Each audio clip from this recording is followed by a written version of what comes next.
Welcome viewers to channel Pratinad. Emotional intelligence की series के इस सेकंड वीडियो में हम इमोशनल इंटेलिजेंस के एबिलिटी मॉडल के बारे में बात करेंगे।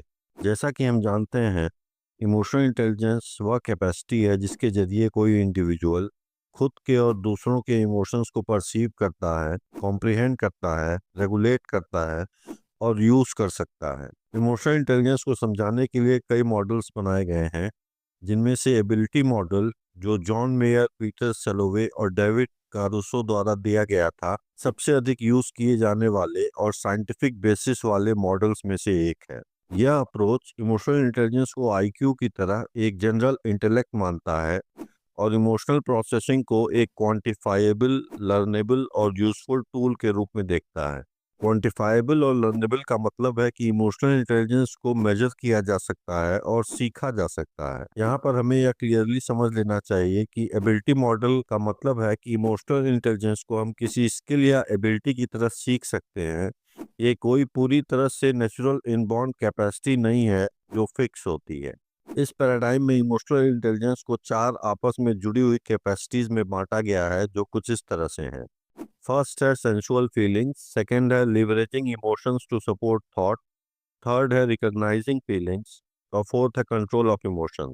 ये सभी स्किल्स एक हायरार्किकल ऑर्डर में ग्रो करती हैं, जिनमें सबसे sophisticated ability emotional control, emotional observation पर बेस्ड होती है। तो सबसे पहले हम बात करते हैं आइडेंटिफाइंग फीलिंग्स की। आइडेंटिफाइंग फीलिंग्स इस मॉडल की सबसे फंडामेंटल और बेसिक स्किल्स में से एक है। यह खुद की और दूसरों की इमोशंस को, फेशियल एक्सप्रेशंस को, वॉइस टोन्स को, बॉडी लैंग्वेज को, यहाँ तक कि दूसरों के आर्ट वर्क या म्यूजिक में छिपी हुई फीलिंग्स को सही सही से आइडेंटिफाई करने की कैपेसिटी को बताता है। एग्जाम्पल के लिए हम देख सकते हैं कि एक टीचर एक स्टूडेंट को क्लास में क्वाइट और विड्रॉन देखता है। इसके बेसिस पे वह टीचर उस स्टूडेंट की लोनलीनेस या निग्लेक्ट की फीलिंग को आइडेंटिफाई कर पाता है।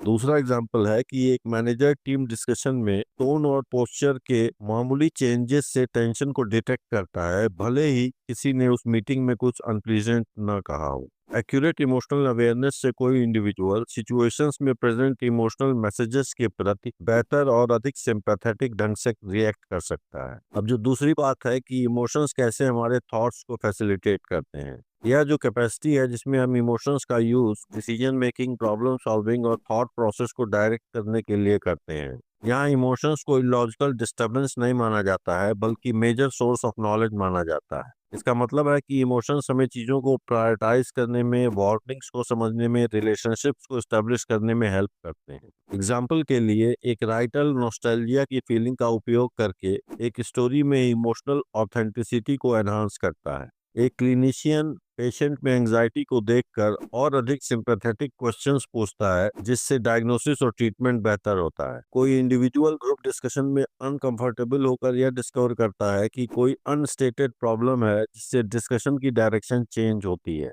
यहाँ पर जो स्किल्स दिखती हैं वो कुछ इस प्रकार हैं, जैसे मूड्स का उपयोग करके टास्क को प्रायोरिटाइज किया जा सकता है। इमोशनल स्टेट्स को कॉग्निटिव टास्क से मैच करना चाहिए, जिससे बेटर आउटकम हो सके। इमोशंस को जानबूझकर जनरेट करना चाहिए, जिससे मोटिवेशन को बनाए रखा जा सके।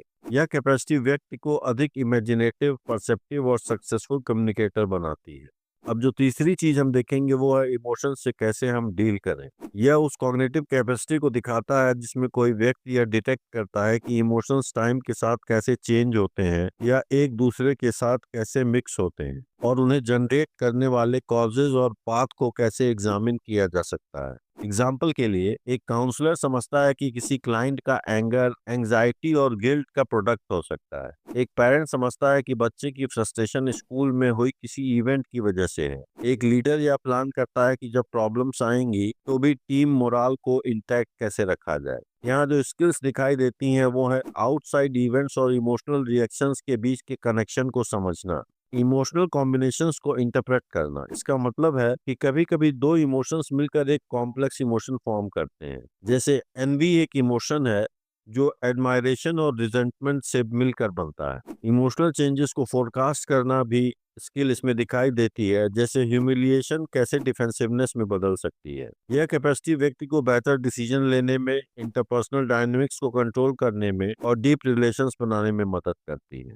अब जो चौथी चीज है वो है इमोशंस का कंट्रोल। इमोशनल इंटेलिजेंस की सबसे डेवलप्ड और इम्पोर्टेंट कैपेसिटी है इमोशनल मैनेजमेंट, क्योंकि यह किसी इंडिविजुअल को अपनी इमोशंस को ठीक तरह से कंट्रोल करने और दूसरे की इमोशंस को पॉजिटिवली इम्पैक्ट करने में कैपेबल बनाती है। उदाहरण के लिए एक पब्लिक स्पीकर डीप ब्रीथिंग और पॉजिटिव विजुअलाइजेशन से नर्वसनेस को कंट्रोल करता है और कॉन्फिडेंटली लेक्चर देता है। एक नर्स एक टर्मिनली इल पेशेंट की फैमिली को पेशेंटली सुनती है और अप्रोप्रिएट इमोशनल सपोर्ट देती है। एक टीम लीडर दोनों पक्षों की इमोशंस को एक्नॉलेज करता है और उन्हें कॉमन ग्राउंड की ओर गाइड करता है। यहाँ जो स्किल्स इन्वॉल्व हैं वो है शांत रहना जब गुस्सा आ रहा हो, बैड इवेंट्स को रीफ्रेम करना, जब जरूरी हो तभी दूसरे को सपोर्ट या कंफर्ट देना, सिचुएशन के अनुसार इमोशनल एक्सप्रेशन को कंट्रोल करना, कॉन्फ्लिक्ट हैंडलिंग में, लीडरशिप एबिलिटीज में, सक्सेसफुल पेरेंटिंग में, साइकोलॉजिकल थेरेपी में, एजुकेशन में और किसी भी ह्यूमन इंटरेक्शन वाली फील्ड में यह टैलेंट बेहद आवश्यक है।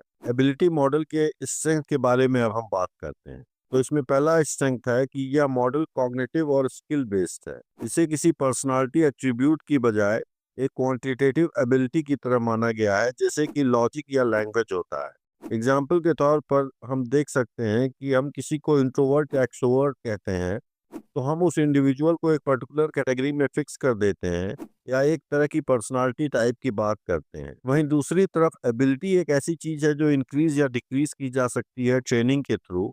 एबिलिटी का एग्जाम्पल, जैसा हम पहले बात कर चुके हैं, लॉजिक या लैंग्वेज हो सकता है। दूसरा स्ट्रेंथ एबिलिटी मॉडल का है कि यह एक एम्पिरिकली वैलिड मॉडल है। एबिलिटी मॉडल को मेजर करने वाले टेस्ट जैसे MSCIT, जो मायर सलूवे कारुसो इमोशनल इंटेलिजेंस टेस्ट का शॉर्ट फॉर्म है, MSCIT एक स्टैंडर्डाइज्ड टूल द्वारा सपोर्टेड है। इसका मतलब कि यह साइंटिफिकली एस्टेब्लिश प्रोसीजर्स को फॉलो करके डेवलप किया गया है। थर्ड एबिलिटी मॉडल का स्ट्रेंथ है कि एबिलिटी मॉडल इमोशनल इंटेलिजेंस को एक एबिलिटी मानता है, इसलिए प्रैक्टिस और ट्रेनिंग से कोई भी अपने इमोशन परसेप्शन को, इमोशनल अंडरस्टैंडिंग को और इमोशनल रेगुलेशन की स्किल्स को अक्वायर कर सकता है। और लास्ट स्ट्रेंथ एबिलिटी मॉडल का है कि ये ग्लोबली रेलेवेंट मॉडल है। ये कई कल्चर्स, वोकेशंस और डेवलपमेंटल फेजेस में अप्लाई हो सकता है। अब हम एबिलिटी मॉडल के चैलेंजेस और क्रिटिसिज्म के बारे में बात करते हैं। एबिलिटी मॉडल भले ही साइंटिफिकली एग्जैक्ट हो, फिर भी इसमें कुछ फ्लॉज हैं। पहली चीज है मेजरमेंट लिमिटेशन। MSCIT को कंसेंसस स्कोरिंग के लिए क्रिटिसाइज किया गया है, जो कि अधिकतर लोगों के जवाबों के आधार पर स्कोर करता है, जो हमेशा ट्रू एफिकेसी नहीं दिखाते। दूसरा चैलेंज या क्रिटिसिज्म है एबिलिटी मॉडल पर्सनालिटी ट्रेट्स के साथ इंटरसेक्ट करता है, जैसे कि कुछ लोगों का मानना है कि इमोशनल स्किल्स एग्रीएबलनेस या सेंसिटिविटी जैसे एट्रीब्यूट से अलग नहीं की जा सकती। तीसरा चैलेंज है अंडर यूटिलाइजेशन इन कंपनी। कई कंपनियां अभी भी हाइब्रिड मॉडल, जैसे कि गोल्डमैन का मॉडल है, उसको प्रिफर करती हैं, जो सोशल बिहेवियर, ड्राइव और पर्सनालिटी को इंक्लूड करता है। फिर भी एबिलिटी मॉडल सबसे अधिक एकेडमिकली बेस्ड पैराडाइम है और रिसर्च और टीचिंग एनवायरनमेंट में बहुत ज्यादा यूज किया जाता है। अब हम एबिलिटी मॉडल के कुछ रियल वर्ल्ड यूज के बारे में बात करते हैं। एबिलिटी मॉडल का यूज टीचर्स अपने क्लासरूम इमोशंस को कंट्रोल करने के लिए और लर्निंग एनवायरनमेंट को एनहांस करने के लिए करते हैं।